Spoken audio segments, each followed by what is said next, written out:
अस्सलाम वालेकुम दोस्तों, ये है दरियाए सतलुज का ये इलाका है। ये दरियाए सतलुज आप देख रहे हैं। तो आप ये देखें कि यहाँ पर जो है वो दरियाए सतलुज में जो भारत की तरफ से पानी आया था उसने यहाँ पर तबाही मचा दी है।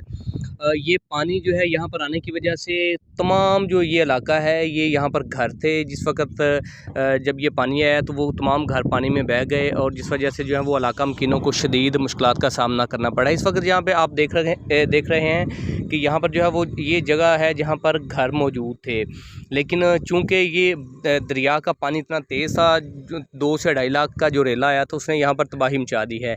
ये अब सारी जगह जो है वो वीरान हो चुकी है, सारा इलाका बंजर हो चुका है। यहाँ पर कोई फसल, कोई घर, कोई बाग यहाँ पर बाकी नहीं रहा और ये तमाम इलाका जो है वो तबाही का एक मंज़र पेश कर रहा है।